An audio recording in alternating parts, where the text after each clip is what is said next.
사실은 이런 바이러스 문제는 정기적으로 일어나고 있습니다. 좀 근본적인 위기 관리나 예방 차원에서 다른 충분한 대책이 필요할 것 같은데요. 문제는 말씀드렸던 것처럼 인건비를 줄이려고 인건비도 싸고 운송비도 적게 드는 가까운 곳에 있는 중국에다가 현지 생산 공장을 다 두면서 이번 일이 벌어진 거거든요.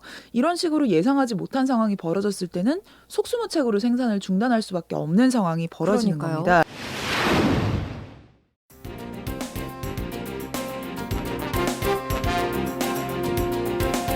유희정 기자의 취재 수첩 시간입니다. 울산 MBC 보도국 유희정 기자 나와 있습니다. 어서 오십시오. 네, 안녕하세요. 네. 네. 오늘부터 신종 코로나 바이러스가 코로나19라고 불립니다. 네. 이 코로나19 얘기를 좀 해볼 텐데요. 네.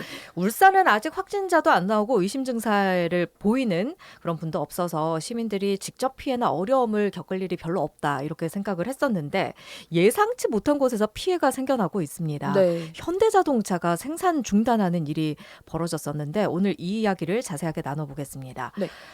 현대자동차가 생산을 못하게 된 거 아무래도 직접적인 원인은 코로나19이겠죠? 네, 그것도 중국에서 유행한 것 때문에 영향을 받은 겁니다. 이제 현대차가 중국에서 부품을 수입해 오는 것들이 있는데 이제 그 중에 하나가 와이어링 하니스라는 부품입니다. 네. 이번에 문제가 된 건데 이게 이제 차량에도 각종 전기 장치들이 많이 필요하잖아요. 그래서 그 전기 장치들을 잇는 배선들이 필요한데 그 배선 뭉치를 이어주는 연결하는 부품이 필요한데 이걸 와이어링 하니스라고 부른다고 해요.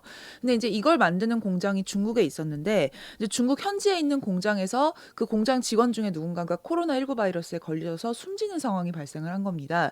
그래서 중국 정부에서 그 공장을 폐쇄해라 이렇게 명령을 내렸고 그래서 이제 부품 공장의 생산이 중단되면서 벌어진 일입니다. 네, 중국에서 이렇게 바이러스가 유행하는 상황이 심각하긴 합니다만 네네. 그래도 공장 라인 자체가 설 거라고 예상한 분들은 없었습니다. 네. 생산 중단까지 갈 수밖에 없었던 또 다른 이유가 있었을까요? 예, 사실 이거 그래서 이 사태 벌어지고 나서 아니 그걸 왜 중국에서 수입하고 있었냐 그런 부품은 한국에서 만들어야지 이렇게 말씀들 하셨는데 사실 이 부품을 공급하는 업체들 회사는 사실 한국 회사들입니다. 네. 협력업체는 한국인데 이제 이 전선들을 묶어서 만드는 이 와이어링 하니스라는 부품이 만들 때 자동화를 하기가 쉽지 않다고 그래요. 전선을 일일이 묶고 꼬고 이런 과정이 필요하다 보니까 수작업의 비중이 높아서 그래서 전체 생산 원가에서 인건비가 차지하는 비중이 높은 편에 속하는 부품입니다. 네. 그러니까 생산 공장들이 업체는 한국에 있는데 공장은 중국에다 두는 상황이 벌어진 거죠. 인건비가 비싸니까. 그렇죠. 그리고 국내 생산 물량이 그러다 보니까 거의 없다시피 했던 겁니다. 음. 그러니까 이제 물량의 전체 부품 업체들이 공급하는 물량의 한 80% 이상이 중국 공장을 통해서 공급이 되고 있었는데 여기가 전부 다 한꺼번에 문을 닫아버리니까 대안을 찾을 수 없는 상황이 벌어진 거죠. 물론 협력업체들 중에 베트남이나 뭐 다른 곳에 공장을 둔 경우가 간간히 있긴 했지만 거기서 생산하는 물량은 굉장히 미미했기 때문에 그 현대자동차에 필요한 그 많은 물량을 한꺼번에 소화할 만큼 부품을 생산할 수는 없는 상황이었던 거예요. 그러니까 이제 중국 공장이 문을 닫으니까 현대차가 손 쓸 방법도 없이 그냥 줄줄이 다 생산이 중단되는 사태가 벌어진 겁니다. 네. 그리고 이제 이 와이어링 하니스라는 부품이 전선 배선을 깔아놓는 거니까 우리가 자동차를 조립할 때 자동차 바닥이 만들어지면 바닥에다 일단 그 배선을 깔아놓고 그 위를 조립하면서 올라가야 되는 거예요. 그러니까 차량 조립의 가장 초기 단계에 이 부품이 필요하다 보니까 네. 예를 들어서 마지막에 필요한 부품이라면 다른 거 일단 생산하면서 기다리다가 이거 만든다가 가능할 텐데 초기에 필요한 부품이니까 그럴 수도 없었던 거죠. 그러니까 기다린다는 것도 불가능해서 그냥 라인을 멈추고 이제 부품이 공급될 때까지 기다릴 수밖에 없는 그런 상황이 벌어진 겁니다. 네.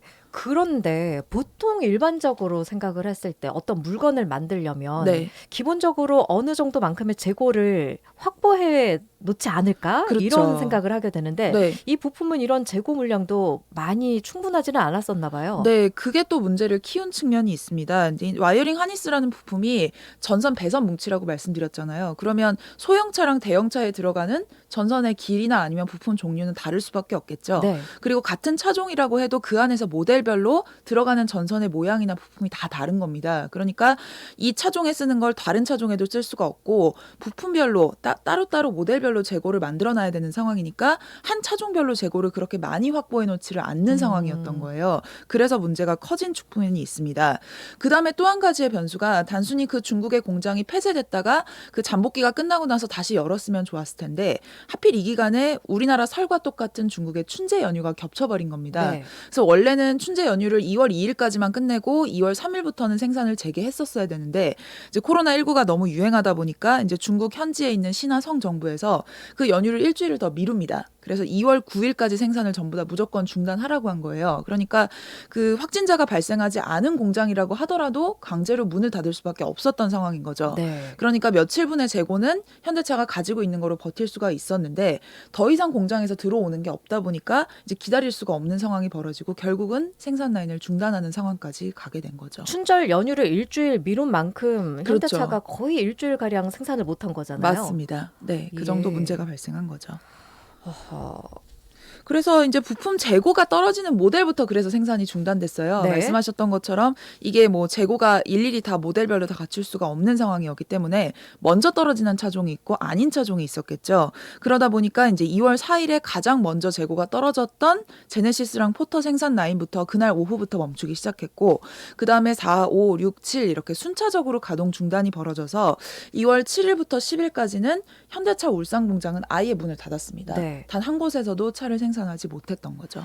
뭐 일부 생산은 다시 시작하고 있다 이런 네. 보도가 났기도 했습니다. 지금 그쵸. 상황은 좀 어떨까요? 사실 원래는요, 어제나 오늘 정도면 이제 공급 문제가 완전히 해소가 돼서 5개 공장 전부 다 문을 열고 생산을 할 수 있을 것이다라는 게 현대차 쪽의 기대였는데 네. 결론부터 말하자면 이 기대는 실현이 안 됐어요. 왜냐하면 중국의 부품 공장이 예상했던 것만큼 가동이 빨리 정상화되지 않았기 때문에 재고 문제가 해소가 되지 않았기 때문이거든요. 그래서 어제부터 현대차가 가동을 재개했는데 가장 먼저 재개한 공장은 이 공장입니다. 네. 이 공장에서 생산하는 차종이 제네시스 GV80하고 팰리세이드를 만들어요. 이 두 차종의 특징이 굉장히 인기가 많고 그래서 주문이 많이 밀려 있죠. 그러니까 현대차에서는 그 재고나 물량을 추가적으로 생산할 수 있는 모든 거를 다 인기 차종으로 몰아준 겁니다. 그래서 어제 생산을 재개했을 때는 일단 동남아시아나 국내에서 대체로 생산할 수 있는 물량을 최대한 확보해서 이 공장에 밀어 넣은 거고 이제 이후부터는 이제 중국 공장이 순차적으로 가동을 지금 재개하고 있어요.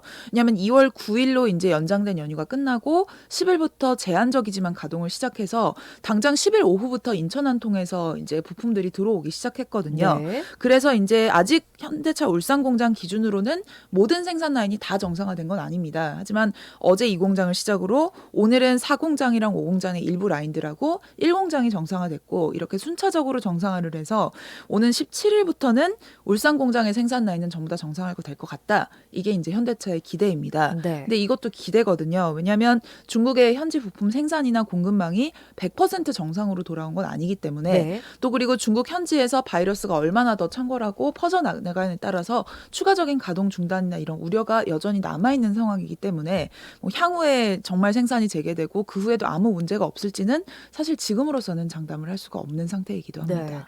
이번 사태를 겪으면서 사실 너무 근본적인 그런 대안 없이 네. 해외로 공장을 너무 많이 내보내지 않았나 이런 지적도 많이 일고 있던데요. 네네. 사실은 이런 바이러스 문제는 꽤나 정기적으로 일어나고 있습니다. 그렇죠. 그렇기 사스나 때문에- 메르스나 계속 있었죠. 예, 그러니까요. 그래서 좀 근본적인 위기 관리나 예방 차원에서 다른 충분한 대책이 필요할 것 같은데요. 네, 사실 이런 상황에서 전문가들이 가장 좀 이해할 수 없었다, 좀 난감했다라고 봤던 게 이 와이어링 하네스가 대단한 기술이 필요한 굉장히 정교한 부품은 아니고 정말 전선 뭉치를 묶어놓는 정도라서 대단한 기술력이 필요하지는 않은 부품이라고 그래요. 네. 그래서 국내 업체들도 그 생산력을 가지고 공급을 할 수 있게 된 건데 문제는 말씀드렸던 것처럼 인건비를 줄이려고 인건비도 싸고 운송비도 적게 드는 가까운 곳에 있는 중국에다가 현지 생산 공장을 다 두면서 이번 일이 벌어진 거거든요. 그러니까 뭐 중국에서 공급이 잘 될 때는 상관이 없을 텐데 이런 식으로 예상하지 못한 상황이 벌어졌을 때는 속수무책으로 생산을 중단할 수밖에 없는 상황이 벌어지는 그러니까요. 겁니다. 앞에서 잠깐 말씀드렸는데 이 재고가 모자라는 부분 우리가 얘기를 했잖아요. 이거는 부품의 특성에서도 기인하는 것도 있는데 재고를 사실 많이 쌓아둘수록 기업한테는 좋은 게 아닙니다. 왜냐하면 재고를 쌓아놓고 보관하고 관리하는 것도 다 비용이거든요. 그러니까 원가를 절감하기 위해서는 재고의 수를 줄일수록 유리하다 보니까 현대차 경우에 이제 직서열 생산이란 방식을 사용합니다. 이게 재고를 최소화하는 방식인데 원청업체랑 부품을 공급하는 업체가 지금 이 시점에 부품이 몇 개나 필요한지 그 생산 현황을 계속 공유하면서 딱 필요한 만큼만 만들어서 계속 공급하고 이런 방식을 택했던 거예요.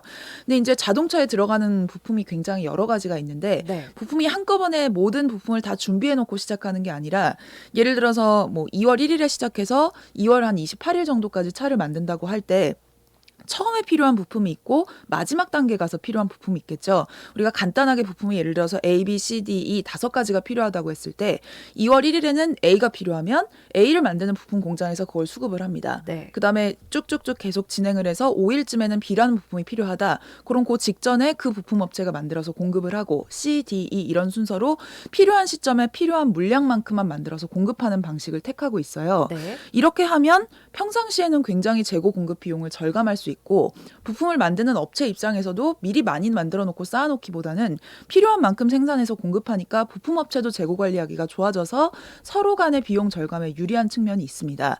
하지만 이번 사태에서는 이게 피해를 키운 원인이 된 거죠. 네. 부품 업체나 원청 업체나 재고를 충분히 쌓아놓지 않기 때문에 벌어진 일이거든요. 네. 뭐 이런 시스템을 갖췄을 때는 그야말로 혁신이다. 네, 이런 반응이 예상이 됐을 텐데 그렇죠. 그게 또 하나의 피해를 키운 원인이 됐습니다. 그럼 앞으로 어떻게 해야 될까요? 이걸 한번 생각해 볼 필요가 있어요. 지금 부품 공장을 중국에다 둔 완성차 업체가 우리나라 현대기아차만 있느냐? 그렇지 않습니다. 네. 일본이나 다른 나라의 완성차 업체들도 중국에 부품 공장을 두고 공급받는 경우들이 있는데 아직 일본이나 해외 완성차 업체에서 중국에서 공장 문 닫는 것 때문에 생산 라인을 멈췄다. 이런 소식은 안 들리고 있거든요. 그럼 왜 우리는 이렇게 피해를 많이 입고 다른 데는 입지 않았냐를 생각해 볼 필요가 있는데 결국 차이는 공급망을 중국에 전적으로 의존했느냐 아니냐의 차이입니다. 그러니까 예를 들어서 일본 같은 경우에 이제 도요타 같은 업체가 중국 말고도 베트남이나 다른 동남아시아 국가에서도 물량을 공급받고 있으니까 중국에서 당장 무슨 문제가 생겼더라도 대체 생산을 할 곳을 바로 마련할 수가 있었는데 네. 우리는 그걸 못한 거죠. 80%가 가 있으니까. 그렇죠. 그러니까 다른 데서 급히 만든다고 해도 그 물량을 채울 수가 없는 상태가 된 거죠. 그러니까 부품사들이 인건비나 여러 가지 문제로 우리나라에 공장을 두지 못하고 인건비가 더 저렴한 외국으로 공장을 옮기는 것 자체를 사실 뭐라고 하기는 어렵습니다. 원가 절감이 기업한테 굉장히 중요한 과제이기는 하니까요. 하지만 만약에 외지에 공장을 둘 수밖에 없다면 이렇게 한 국가, 한 도시에만 집중해서 공장을 세워놓을 게 아니라 여러 곳에 그런 부품 공급망을 분산을 해서 좀 위험을 낮추는 이제 전략이 필요하지 않을까. 이번 사태를 계기로 그 부품 공급망을 좀 다변화하는 게 필요하지 않을까. 전문가들이 이런 부분을 지적하고 있습니다. 네. 코로나19 문제가 좀 진정이 됐으면 좋겠다는 얘기를 네. 초기부터 계속해서 말씀을 드리고 있는데 그쵸. 아직까지 그런 기미가 보이지 않아서 안타깝긴 합니다. 네. 그렇기 때문에 다방면에서 이런 문제가 생길 수도 있구나 이런 경험들을 저희가 많이 하게 되는데 네. 그중에 하나였습니다. 현대차 생산 라인 중단 문제를 오늘 짚어봤습니다. 예, 지금까지 울산 MBC 보도국 유희정 기자셨습니다. 고맙습니다. 네, 감사합니다.